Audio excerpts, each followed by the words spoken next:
First of all, everyone, let's give big round of applause for Dong-eun and her love Yay! for reaching the glory that is very glorious. Yay! Woo! Konfeti, biur. Akhirnya nggak kentang, seneng banget. Nggak kentang. Semua harapan-harapan kita di podcast part pertama The Glory ini hampir semuanya. Walaupun gue harus bilang gue masih tetap prefer Yeonjin dimasukin kutu ke dalam aliran darahnya dibandingkan dengan dia di penjara terus dia dibully sama teman satu selnya. Kayak it's still not enough for me gitu. Terus kalau yang lain Oke lah. Ya ada yang kayaknya gimana banget tapi ya oke lah gitu. Yang paling enggak tuh enggak kentang itu aja sih sebenarnya. Iya itu betul sekali. Tapi separah apa sih Kak Ron pengen Yeonjin itu? Oke, mungkin kalau kutu rada susah juga ya nyari kutunya tapi Oke, alternatif way apa yang kira-kira akan bikin Kak Ron? Nah, ini dia.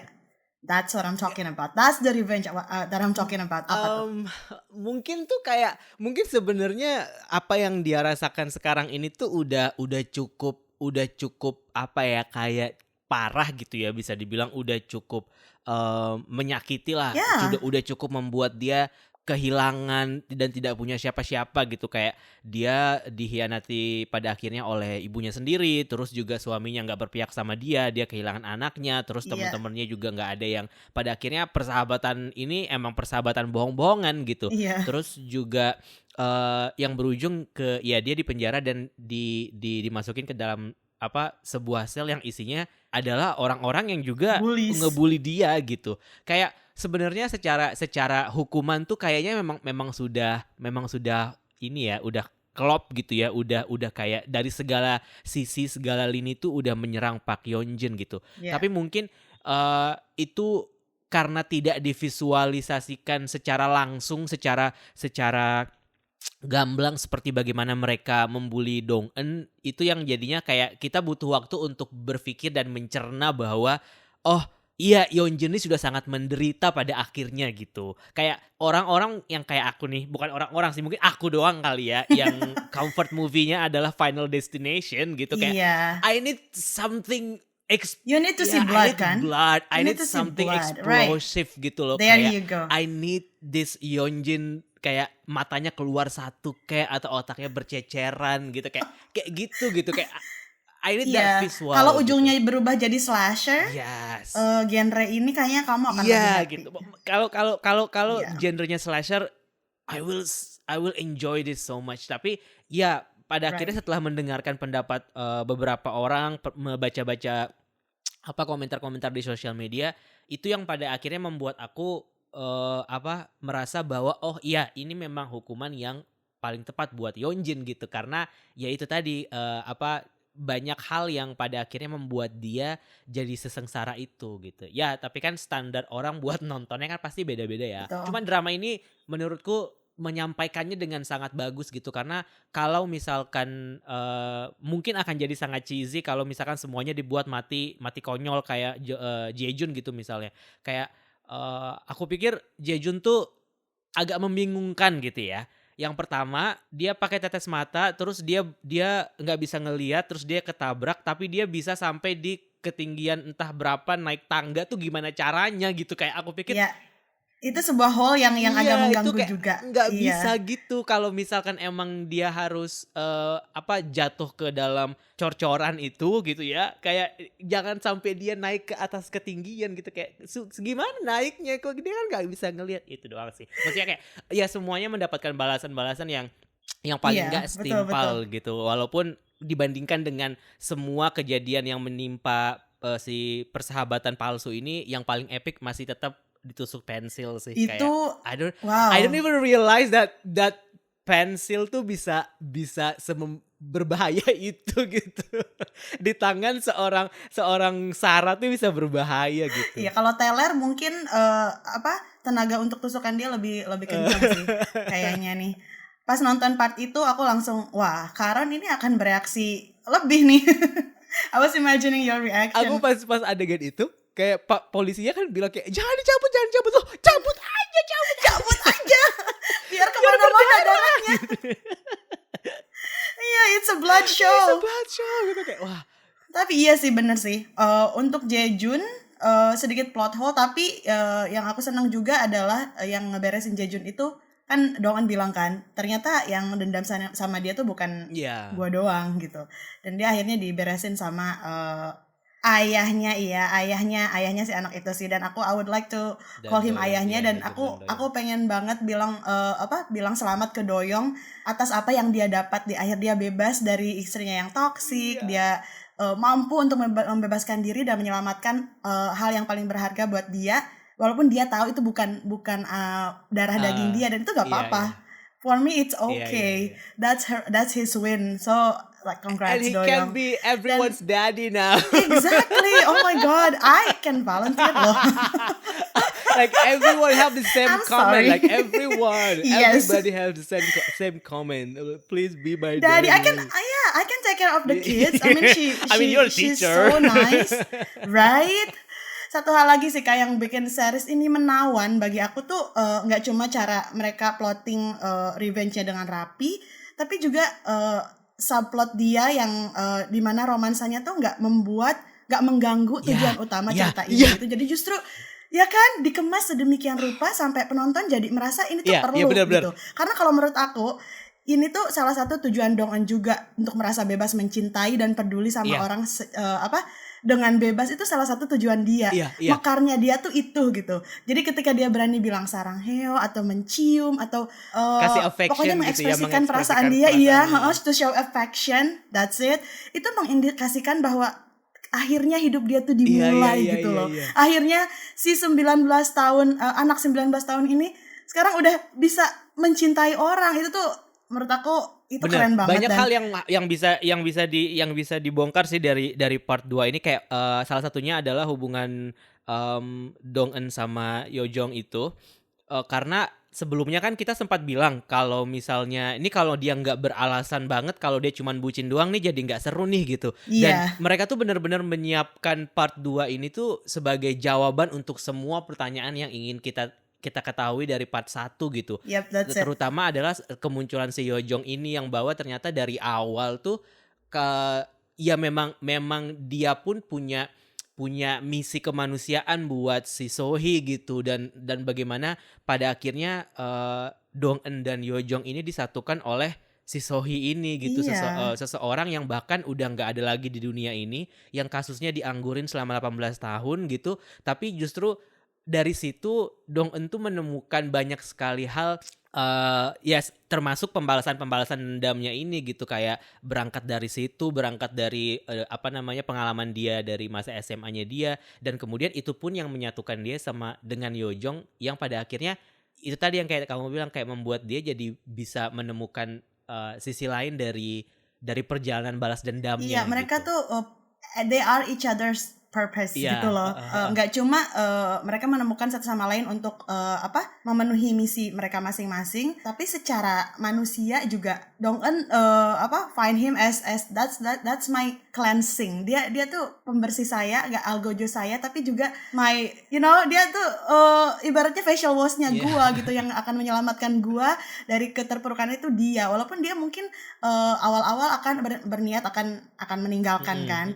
Kita akan selesai kalau dendam kita selesai, tapi ternyata dia justru di akhir series ditunjukkan bahwa purpose-nya Dong Eun tuh berlanjut, yaitu membantu Dr. Jo untuk kayak now I will be your slasher gitu. Aku akan jadi algojo kamu, dan di sana tuh itu for me it's so meaningful. Dia nggak cuma siap mekar sepenuhnya secara manusia.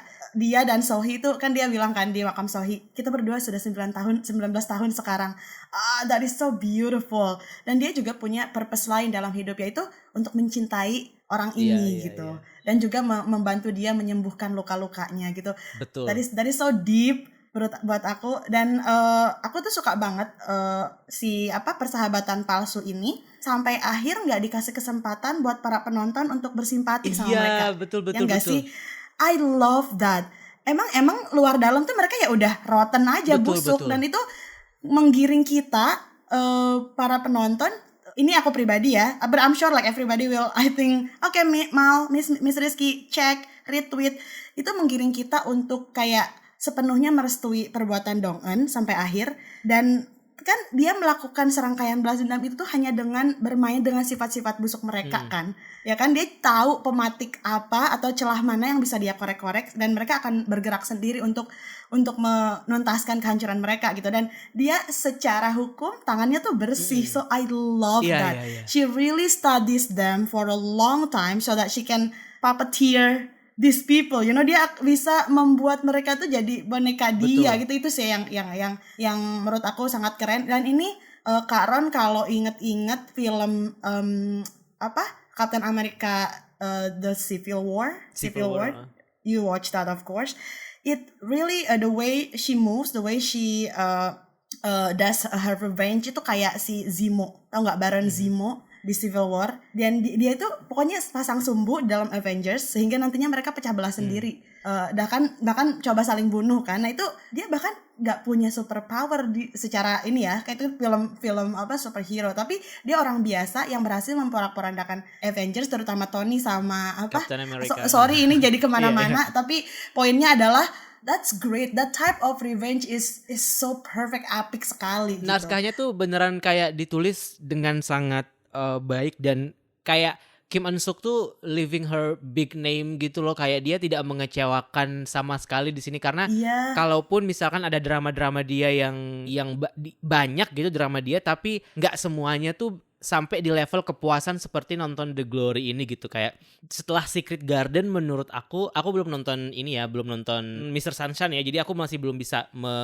menilai gitu. Tapi di antara semua yang aku tonton yang dia tulis gitu, ini setelah Secret Garden yang menurut aku paling ngena banget gitu. Yang kayak walaupun Secret Garden sama The Glory ini beda secara genre, tapi kita menemukan buat aku sih ini tuh sebuah balas dendam yang memuaskan banget. Karena kayak bener yang tadi kamu bilang, sebenarnya Dong Eun itu kalau misalkan dia dibuat dan diceritakan tidak sedetail itu ketika dia membalas dendam tuh jadi kayak receh gitu. Perjalanan 18 tahun dia buat studying all of these characters tuh jadi kayak sia-sia aja gitu. Gimana cara dia masuk ke kehidupan Yojong, walaupun sebenarnya Yojong juga ada main di situ, tapi dia bisa masuk ke sisi kehidupan Yojong yang benar-benar bisa membawa dia ke tujuan utamanya dia untuk balas dendam gitu. Dan itu jadinya mahal ya. Iya, dan yang paling impresif tuh bagaimana cara dia untuk bisa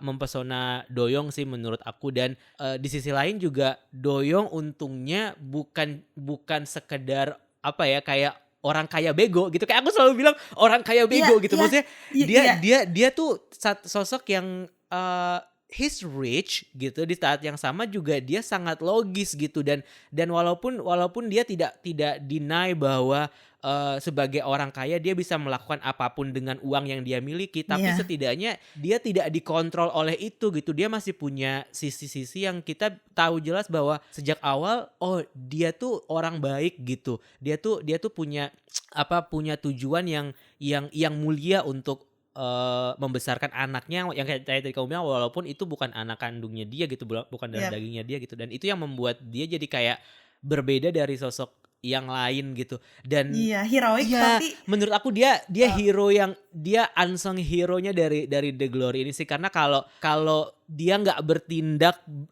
sesedikit apapun, tindakan dia itu tuh kan sangat mempengaruhi Yeonjin kan. Dan kalau itu mempengaruhi Yeonjin, itu juga pasti akan mempengaruhi Jaejun, karena Jaejun sama Yeonjin secara tidak langsung berhubungan gitu dengan perselingkuhan dengan anaknya dan segala macam gitu. Dan Jaejun tuh kan tipenya gampang kepancing, kayak tipe orang-orang ini emang semua gampang tersulut, gampang tersulut. Nah itu gitu. dia yang si kaya bego. Iya, mereka inilah. Dan beneran sih kayak plotnya Dong Eun di sini sangat-sangat sempurna, sampai kalaupun kita mau mengkritisi itu paling minor lah ya, nggak sampai yang kayak kita mempertanyakan loh kenapa ini jadi begini. Dan yang paling aku suka subplotnya itu adalah bagaimana drama ini tuh tidak lupa tentang misinya si Hyunam untuk membunuh suaminya. Itu tuh kayak itu menurut aku salah satu adegan yang satisfying banget, karena secara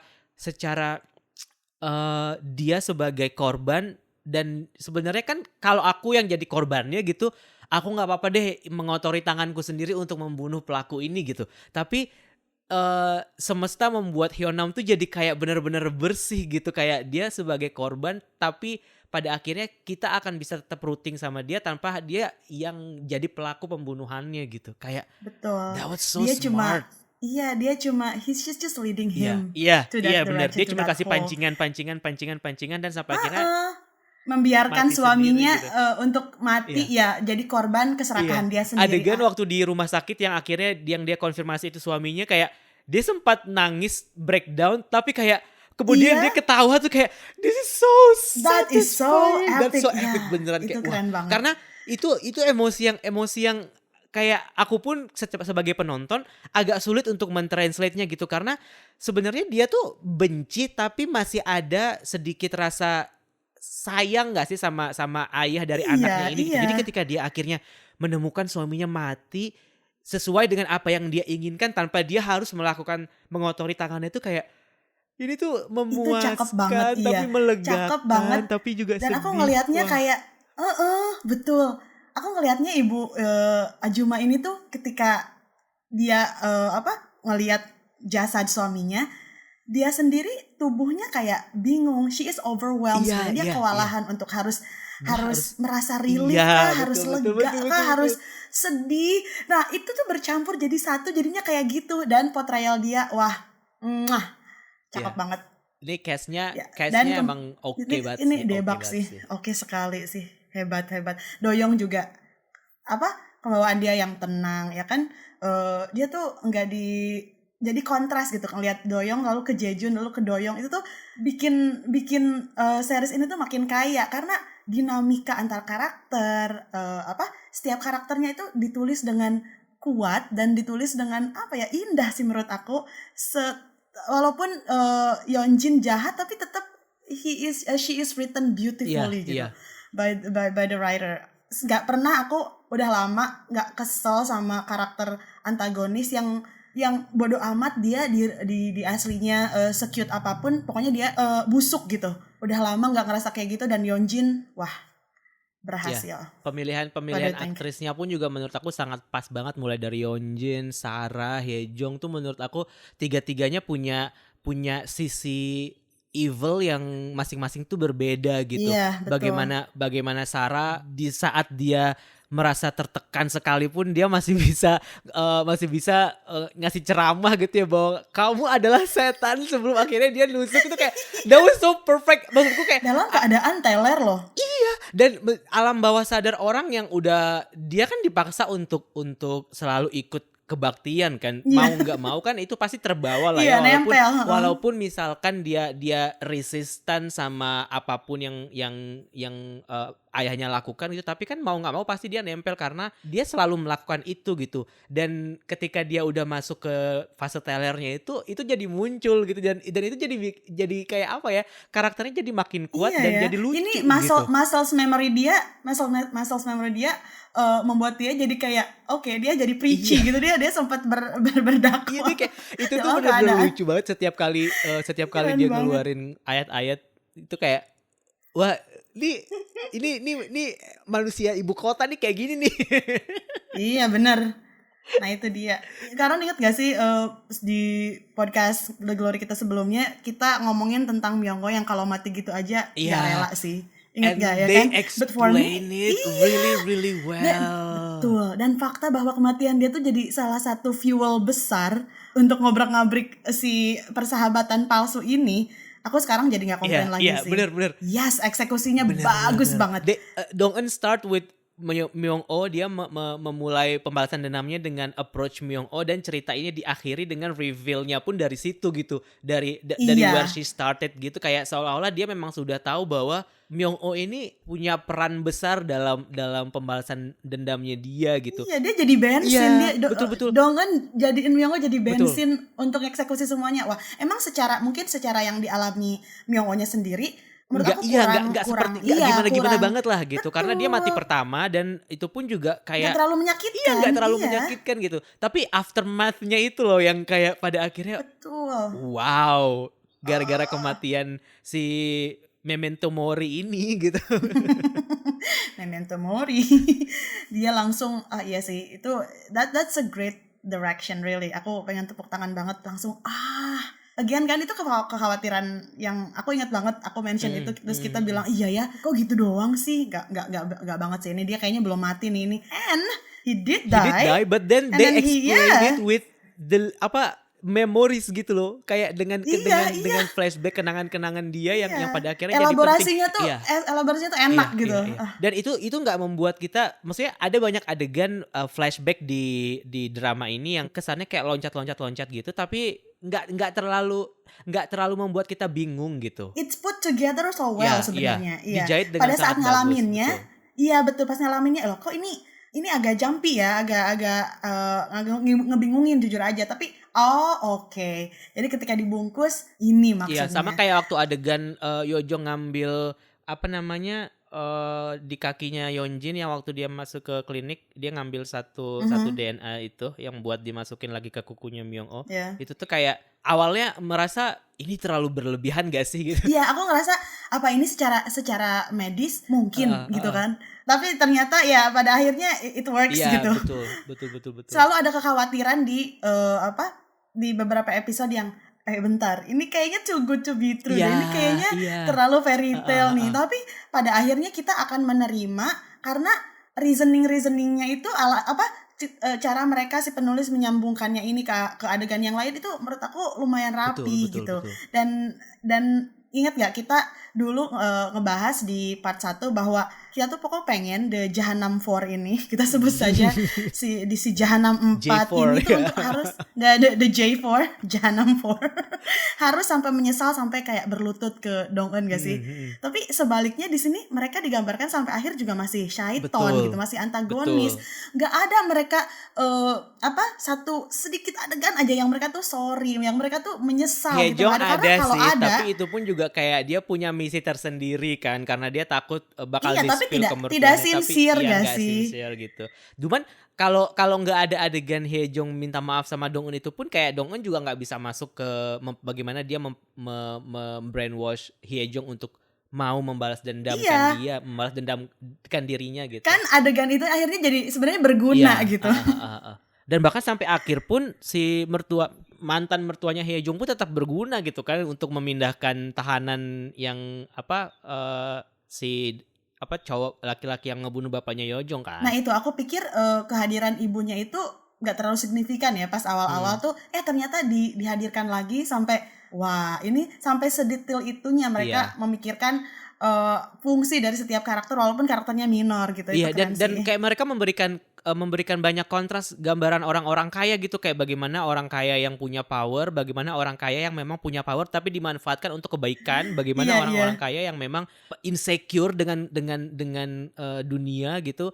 Dan yang paling penting menurut aku adalah yang ini agak unexpected sebenarnya walaupun crumbs-nya emang udah ada dari awal adalah bagaimana cerita ini progres dari pembalasan dendam menuju ke perbedaan cara pola asuh orang tua dan seorang ibu gitu tuh kayak bisa lo bikin cerita tiba-tiba nyambungnya ke situ tuh kayak aku masih yang kayak wah dari ibunya Dong-eun bagaimana cara dia mengkhianati anaknya sendiri sampai akhirnya dikhianati balik oleh Dong-eun gitu, terus bagaimana ibunya Yeonjin dengan segala perbuatan dia selama ini cara asuhnya dia sebenarnya bener dia tuh nggak peduli sama Yeonjin, dia cuma peduli bagaimana cara dia untuk menyelamatkan dirinya sendiri gitu. Bagaimana Yeonjin ke Yesol itu juga kayak ya secara Yeonjin ke Yesol kita bisa bilang sebenarnya ya dia tulus gitu, makanya ketika she's a good mom. Iya ketika Yesol bilang kayak gue nggak mau lagi mengidolakan lo itu tuh kayak itu menyakiti dia banget karena selama ini dia sebagai ibu pun sebenarnya baik gitu.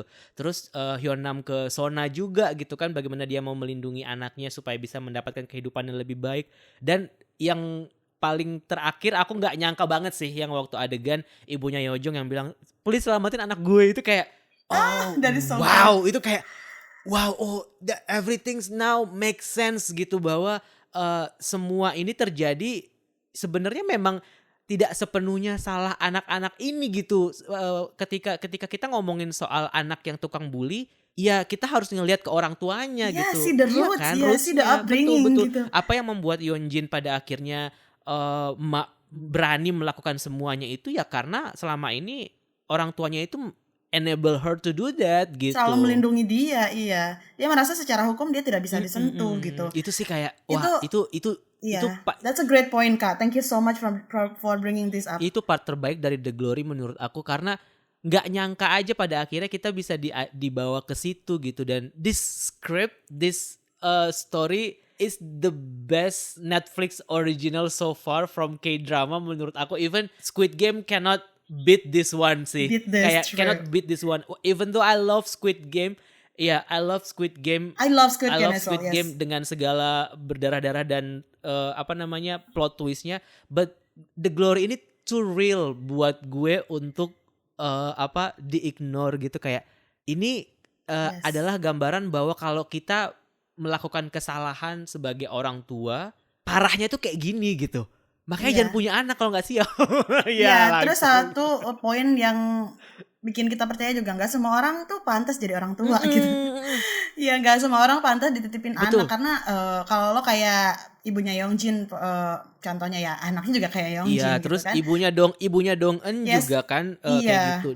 Dan gimana kita dikasih kontras bahwa Doyoung secara individu dia belum jadi seorang ayah secara biologis gitu, tapi dia bisa punya empati yang besar, dia bisa punya rasa sayang yang besar buat anak yang bahkan bukan darah dagingnya dia. Itu tuh kayak everything. Again, he's a hero. He's so daddy ever. I'm sorry kalau ngomongin Doyoung jadinya kesana terus. Oke. Zip it, Mom. Tapi iya loh, itu hebat banget. Dan di sini tuh tetap ya banner klisenya, dan emang kita harus selalu ingat ini bahwa kebaikan tuh akan menang walaupun itu white lies bentuknya atau apa. Jadi orang yang jahat itu akan dihukum sih pada akhirnya gitu, akan menemukan their own doom gitu kan. Kayak si guru yang pedo, terus mamahnya yang aku pikir nggak akan dibawa lagi tuh dari part 1 ke part 2 itu. Bahkan di sini kita ditunjukkan bahwa the monster mother gitu, yang bener-bener ya ampun, Doyoung tuh kok Doyoung sih, I mean Dong-eun, I'm sorry, Dong-eun tuh nggak punya orang yang bisa meluk dia, ngepuk-pukin dia gitu, karena orang yang seharusnya memberikan cinta terbanyak aja kayak gini gitu, orang yang seharusnya nge-shield dia dari semua kejahatan luar malah jadi sumber kesakitan dia gitu. Makanya aku pas Dong-eun di akhir bisa bilang I love you, bisa mencium kekasihnya, itu menurut aku ya ampun, nah, you deserve this happiness, you are finally alive gitu. Selama ini tuh lo mati, selama ini tuh lo nggak punya hidup gitu, karena obsesi kamu hanya untuk membalaskan dendam. Dan sekarang walaupun sekarang ikut membalaskan dendam ayangnya gitu, tapi it's just another purpose. Dia secara jiwa sudah terbersihkan sampai berapa? 99%, dan yang 1%-nya biar aku yang lengkapi. Gitu ya.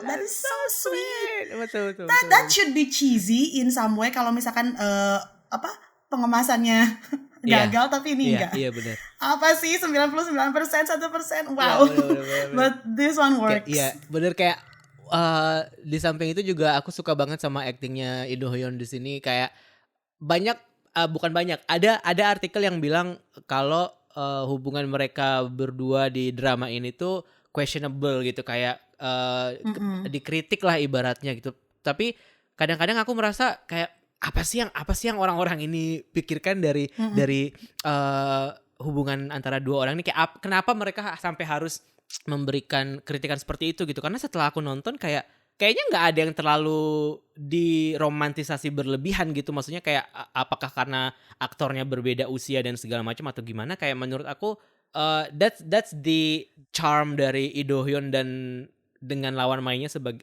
Song Hye Kyo sih menurut aku. Dan Song Hye Kyo pun juga selama ini juga main drama pun selalu dengan aktor-aktor yang lebih muda dari dia gitu kan. Dan itu salah satu kayak salah satu it's a thing di Korea gitu, kalau Nuna Dongseng tuh emang lebih menarik untuk di explore gitu, dan bagaimana Lee Do Hyun dan Song Hye Kyo membawakannya di drama ini menurut aku tidak apa ya, kayak bukan sesuatu yang Tidak terlalu janggal. kontroversial gitu loh, kayak bukan sesuatu Yep. yang kayak harus gue nggak terima nih, gue harus against this idea gitu loh, nggak.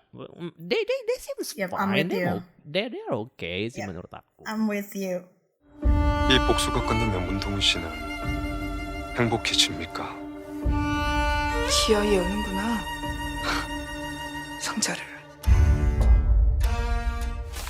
네 인생은 이미 태어날 때부터 지옥이었잖아. 입을 찢어버려야 하나.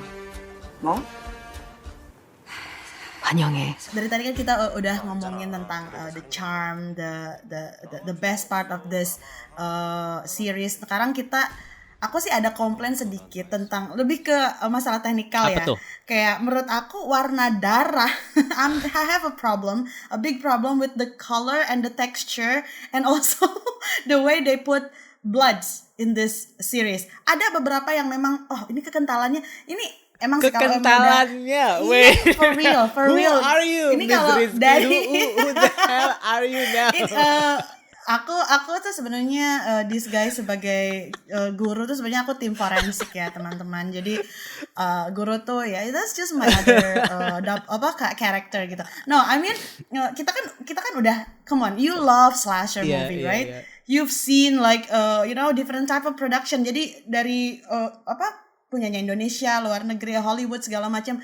And this is not it for me, okay? Satu, warnanya terlalu sometimes agak pink, terlalu seperti minuman, atau kadang tuh kayak Fanta gitu Kak. Apalagi itu kan kalau darah itu kalau menurut aku ya, kalau di kayak misalkan muncrat ke muka, terus kalau lo tap itu nggak kayak gitu. Nah itu tuh kayak minuman yang itu kelihatan banget, it's too obvious masalah darah ya. Mungkin ya itu dia, mungkin dari semua perfection ini ada satu yang kurang diperhatikan. Nah itu tim artnya atau tim itu siapalah yang bikin darahnya, please do better next time, cause your blood looks like Fanta. For real. Ya, kalau aku mungkin komplainnya adalah ketika Dong En dipukul sama ibunya terus kebaret di pipi, kayak aku langsung oke, untung pacar lo tuh dokter bedah plastik ya, jadi bisa Iya, cepet dokter bedah nih plastik. sembuhnya gitu. Tapi terlalu cepet Kak sembuhnya. Iya, Terus nanti Kak. pas udah gitu udah langsung hilang bersih Kak, nggak ada sisanya. Iya, Kayak itu- kalau kita jerawatan satu aja bisa 3 tahun nggak hilang bekas jerawat gitu. Betul. Kayak saya agak bingung sih dengan Memang sehat soalnya kalau Dong En kulitnya dengan beda. dengan kondisi yang kayak badannya penuh luka seperti itu ya Kak ya, dan selama 18 Iya. tahun bekas luka itu tidak hilang gitu, tapi baret di muka tuh kayak 3 hari langsung bersih gitu Kak. Saya agak Justru karena mungkin penanganannya tepat, Ayang menyembuhkannya pada saat itu juga, jadi langsung itu lukanya masih fresh, ya udah langsung. Dan kita nggak tahu salep apa yang dipakai Iya. kan Kak, please. I mean that must be probably the best salep in the Korea. kalau salep yang dipakai kan. Tapi adegan itu yang adegan waktu dia dipukul terus tiba-tiba kameranya still ke muka Song Hye Kyo, terus tiba-tiba pelan-pelan CGI-nya ngebuka luka terus darahnya netes, itu bagus banget sih menurut aku. Kayak itu kalau Bagus. dibikin GIF tuh pasti bagus tuh buat di Twitter. Bagus sih, banyak detail-detail kayak sinematografi yang menurut aku patut diacungi jempol. Itu bagus banget. Oke, aku mau jumpy dikit ke nenek yang Oh, waktu itu iya, mau iya. bunuh diri Iya, bareng.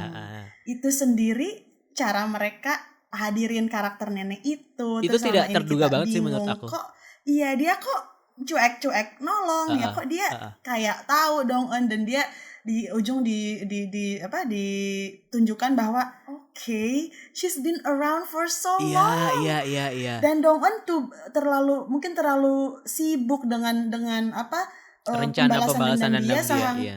sehingga dia nggak ingat orang-orang yang pernah dia peluk, orang-orang yang pernah ngasih sedetik 2 detik comfort Iya. gitu kan. Di sana aku suka banget sama pelukan mereka di pantai itu, kayak it's okay Kencana. Terus Dong En bener-bener ngeluarin tangisan dia yang nanti kita matinya besok aja ya, atau nanti aja pas spring ya. Aduh itu Betul. dan kata dia 18 spring kemudian berlalu and we are still here, we are still around. Itu menurut aku cantik banget sih cara si penulis untuk menghadirkan dan ngebeberin ke kita this is who she is gitu. Itu setuju. top menurut aku. Itu salah satu poin yang kalau kita nonton dari awal, kalau misalkan ini tidak terbagi jadi 2 part gitu ya, ataupun kalau misalkan siapapun yang baru nonton The Glory dari awal sampai part 1 sampai part 2 itu kayak binge watching, mereka pasti akan cepat menangkap itu gitu sebagai sebuah momen yang masuk akal gitu. Kayak aku kemarin waktu nonton part 2 karena agak sedikit berjarak dari part 1, agak kehilangan detail itu gitu, kayak kehilangan detail-detail di mana Dong Eun pernah kerja di tempat di sauna dan segala macam, dan ketika crumbs itu ditampilkan di awal dan dimunculkan lagi di part 2 ini kayak agak Emang iya ya? agak Emang ya? ada black. Iya, Gitu aku ya? seingatku dia pernah ditampilkan dia kerja Ah. kayak dia antara dia bersihin bajunya atau apa gitu. Di part 1 aku sempat ingat ada adegan dia waktu masih SMA melakukan itu gitu. Tapi makanya aku bilang kayak gue tuh nggak ngeliat si nenek ini gitu, tapi gue inget ada adegan dia lagi kerja di sauna itu, lagi jadi part time di situ Yeah, gitu. well that's the point actually. That's the point. Mungkin di yang aku juga sama ada gap sih. Di part 1 nggak diliatin si nenek itu ketika usia Dong Eun 19 tahun. Kayaknya emang enggak. Tapi betul. iya, tapi suasana kerja sama tempat kerjaan dia itu pernah diliatin Iya, emang. makanya ketika dimunculkan lagi di part 2 dan ternyata ketemunya di situ. Jadi kayak kita pun jadi nggak kaget kalau emang Dong Eun pernah kerja di situ gitu loh maksudnya. Iya, Emang iya. Dong Eun Enggak kaget sama sekali. betul. Langsung itu smooth. Langsung Again, nyambung good kan job. gitu kayak. Yap, langsung nyambung. Oke, ada komplain kecil lagi nggak? Tadi kan udah warna darah, kekentalan. Kekentalan ya. Aku tuh That's the highlight. yang mungkin yang mungkin ini nggak komplain sih, tapi mungkin memang ini sesuatu topik yang emang selalu dibawa-bawa lagi di setiap drama yang menampilkan polisi ya, lagi-lagi kayak di The Glory pun menampilkan bahwa bagaimana kepolisian itu sangat ignoran gitu dengan sebuah kasus gitu kan, kayak tapi ditutupnya pun dengan sangat baik di The Glory ini, yang dibilang kayak maaf gue telat 18 tahun. Ingat gak di adegan terakhir polisi itu minta maafkan, maaf gue telat 18 tahun gitu. Kayak maksudku ini bukan kekurangan, tapi kayak mungkin sesuatu yang memang akan sengaja dihadirkan dan akan selalu muncul di setiap drama Korea yang bertema pembalasan dendam sih, bagaimana pihak kepolisian sangat tidak capable untuk melakukan tugas mereka dalam memberikan keadilan, sampai akhirnya korbannya sendiri yang harus turun tangan gitu. Dan ketika setiap kali Dong Eun diinterogasi sama si polisi kayak enggak, gue nggak tahu apa-apa gitu kan, kayak Emang itu melanggar hukum. Emang itu melanggar hukum ya. Emang kalau gue nyimpan dendam sama orang gitu kayak gitu, maksudnya ya sampai berlarut-larut gitu, 18 tahun loh. dan kayak ketika dia sadar, si polisi ini sadar bahwa selama ini dia udah melakukan kesalahan, paling tidak dia mengakuinya gitu loh. Kayak kita diberikan resolusi itu bahwa ya lagi-lagi nggak semua orang di dunia ini tuh busuk gitu, nggak semua orang di dunia ini tuh kayak si temennya siapa, mamanya Yeonjun itu, yang si polisi itu gitu, yang mana itu menurut aku kayak gitu mati yang paling menyenangkan menurut aku. Yep. Mati di tangan anak buah I know lo. you like that bit. Mati di tangan anak buah lo sendiri, dipukul pakai palu dan ditampilkan di layar dengan sangat jelas. Itu adalah kematian yang menurut I know aku you want that. menurut aku paling For Yeonjin. menyenangkan dibandingkan dengan kematiannya even Park Jae-jun gitu menurut aku. Jae-jun gitu yang jatuh ke semen basah gitu, yang kayak out of nowhere Tapi aja itu- gitu. Terlalu malin kundang. Itu sedikit out of menurut aku. nowhere tapi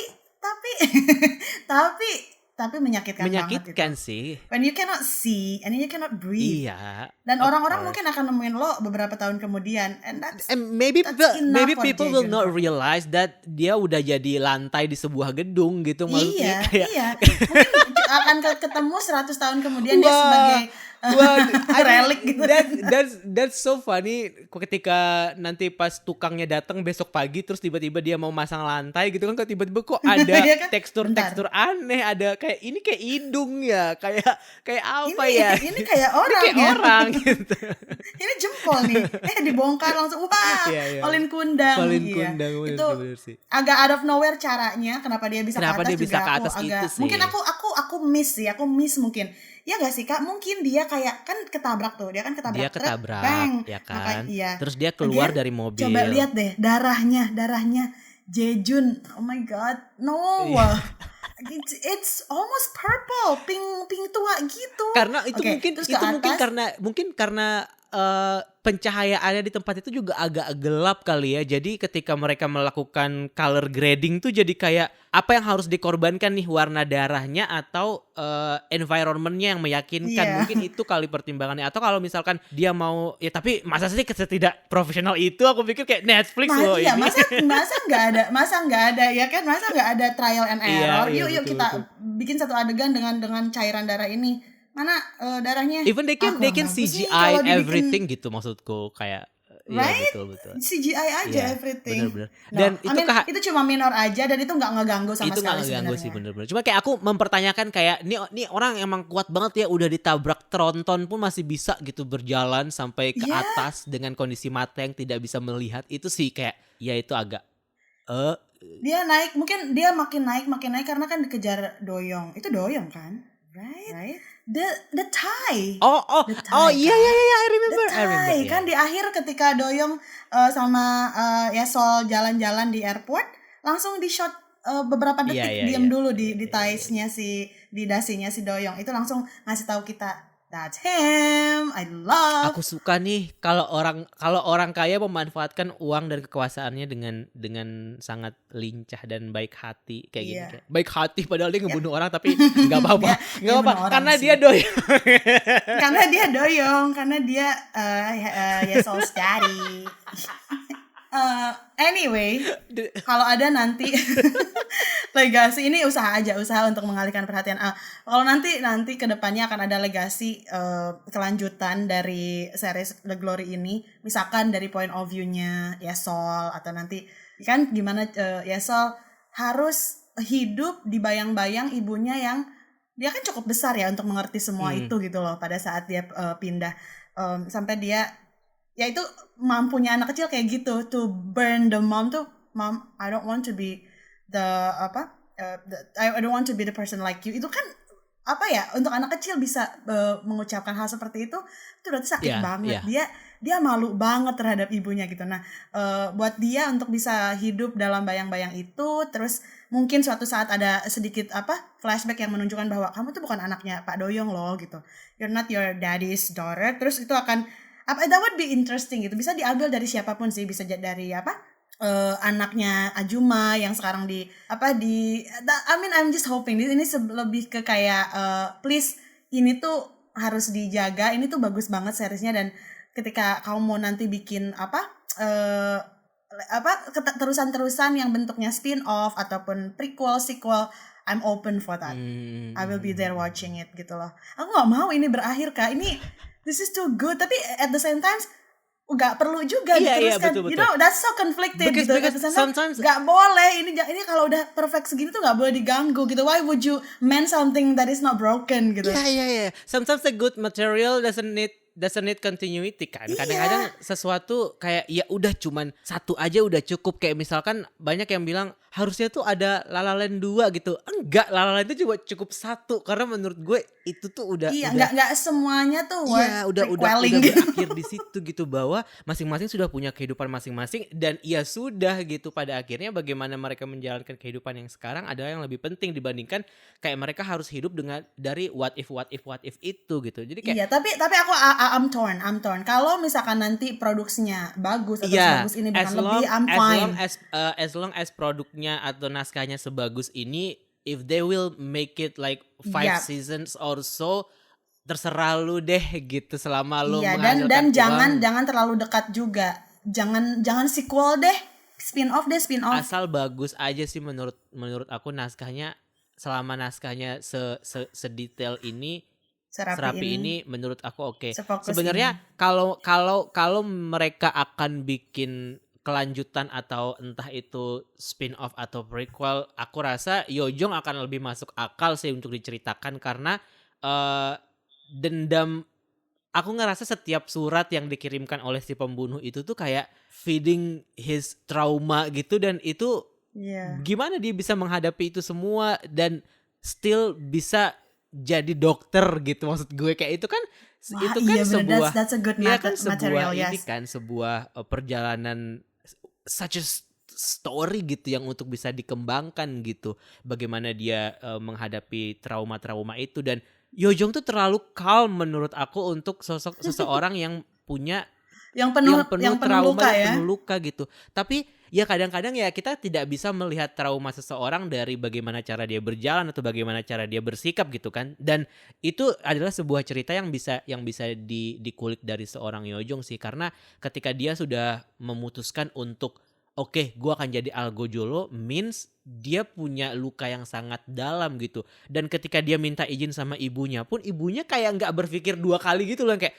oke, lo mau bantu cewek ini balas dendam, oke, boleh. Kayak ini keluarga macam apa ya? Aku kadang-kadang mikir ini gimana ya? Iya, anak traditionally ask the mom for, you know what, mom, aku mau nikahin ini, iya, mau nikahin cewek ini, aku menemukan yang aku suka, nggak apa ya, aku nikah ini enggak, minta restu untuk jadi algojo pacar. Tapi bagaimana isi ibunya pun sangat-sangat terbuka untuk kayak oke, kalau menurut lo itu yang lo butuhkan, karena ibunya tahu kalau si Yojong ini tuh terluka kan dari zaman dulu, terlebih ketika ibunya tahu si pembunuh itu mengirim surat ke dia kan. Makanya dan semua itu terjawab akhirnya ketika dia naik ke atas atap gedung itu dan bilang kayak tolong selamatkan anak gue gitu, karena that's a good line. Itu sumpah itu line-nya bagus itu banget. menurut aku sebuah penyelesaian yang aku nggak bisa komplain lagi, karena ketika dia mengizinkan anaknya balas dendam, again kita nggak bisa, kita butuh waktu untuk mencerna semua yang terjadi di drama ini sebelum akhirnya kita bilang kayak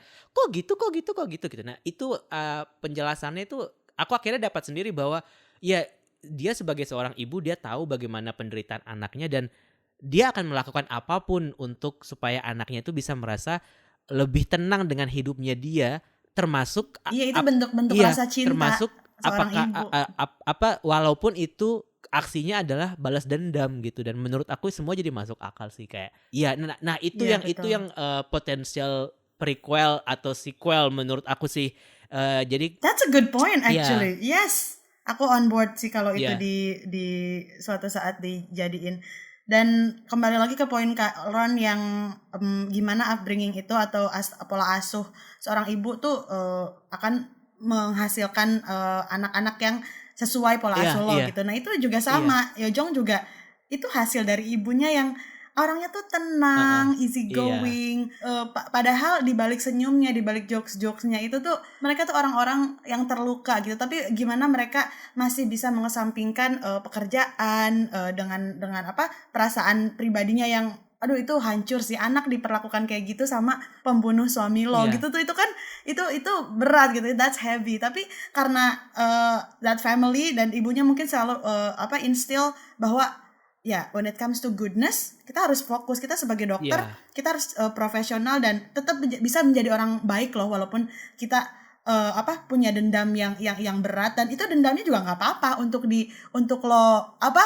lo rilis gitu, untuk lo lakukan gitu juga nggak apa-apa. Tapi ke orang lain yang nggak bersalah, please be as good as possible. Itu sih that's a very good point. Pembalasan dendamnya pun juga terhadap seorang pembunuh gitu kan. Kita pun sebagai penonton kayak kita nggak bisa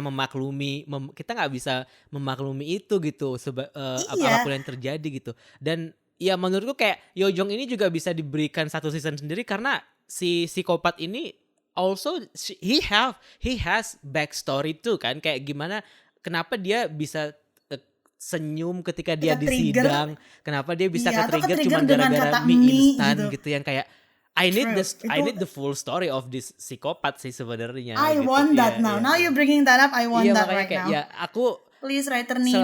Selama Kim Eun-suk menulisnya sebaik ini nggak apa-apa deh, dan betul kata kamu tadi kayak tidak perlu terburu-buru untuk melanjutkannya. Berikan kita waktu untuk mencerna dulu 16 episode ini sebelum akhirnya kita dihadapkan lagi dengan pembalasan dendam yang lainnya. Walaupun pada akhirnya nanti pembalasan dendam itu akan sangat memuaskan, tapi even revenge need times kan, kalau dari sudut pandang Iya. Dong Eun kan dia aja butuh 18 tahun gitu untuk bisa merencanakan semuanya dengan sangat baik, dan kita sebagai penonton pun kayaknya gue butuh rehat dulu, gue butuh nonton need yang time, yeah, that's fun true. dulu.